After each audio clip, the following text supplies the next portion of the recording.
Pleasant day to everyone. Millions of people throughout the world live in a condition of abject deprivation and attacks against their fundamental human rights for no other reason than they are women.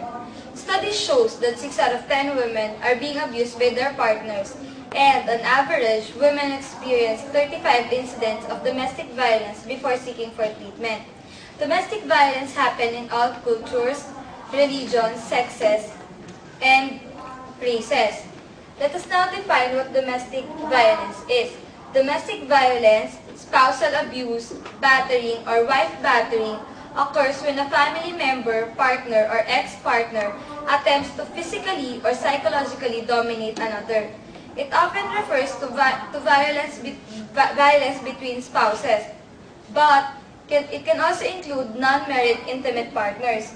According to Office on Violence Against Women, or OVW in US, domestic violence is a pattern of abusive behavior in any relationship that is used by one partner to gain or maintain power and control over another.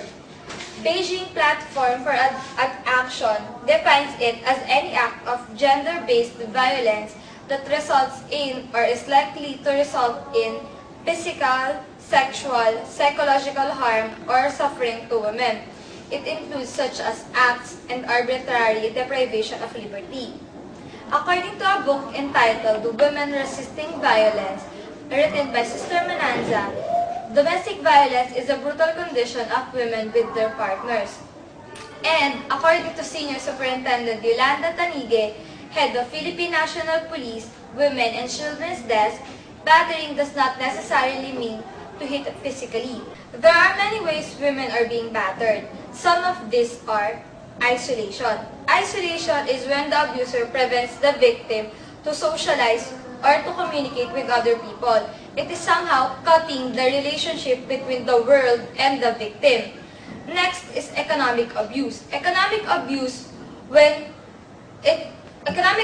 is when the abuser has a complete control over the victim's money and economic resources. It also involves putting the victim to a strict allowance, forcing the victim to beg for money until the abuser gives some, and preventing her to finish education or to obtain employment. Next one is physical abuse. Physical abuse is the most common form of abuse. It is an intentional use of force with the potential for causing of injury, harm, disability, and even death. There are two kinds of physical abuse, the direct and indirect physical abuse. Direct physical abuse is ranging from physical contact to rape or murder, while indirect physical abuse includes destruction, striking, or throwing of objects near the victim. Next form of abuse is sexual abuse. This is where physical force is being used to compel or force a person to engage in a sexual act against her will, whether or not the act is completed.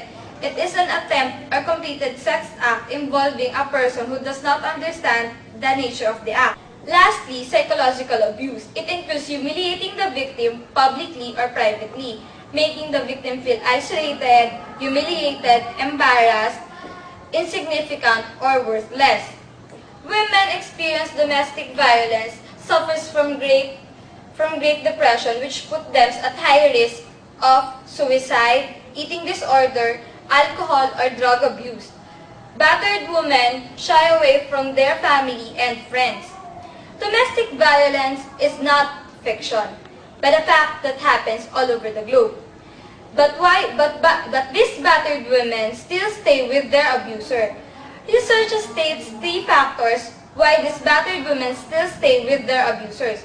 First is the situational factors, which includes economic dependence, fear of negative response, lack of alternative housing, and lack of understanding from family and friends. Second is the emotional factors, which includes loyalty to the partner, wanting to help, denial of the situation, endless love, feeling of guilt that if she leaves, her partner might be more miserable, and unfounded optimism that someday the abuser might change. Last is the personal belief that no matter what, family should stay together, and fear that the children might grow in a broken family. In homes where domestic violence happens, children are very much affected. Children witnessing this kind of scenario leaves them with emotional effects such very similar to psychological traumas. These children may also have psychological disorders such as cognitive problems and delays in development. Hearing their parents quarrel, seeing their mom being beaten up by their dad, makes them think that this is a normal scenario. Boys who grew up with this kind of environment may be soon abuser too, while girls who grew up with this may be afraid to go out or be attached with opposite sex or even same sex. They may even isolate themselves. And worse, they may tolerate the abuse.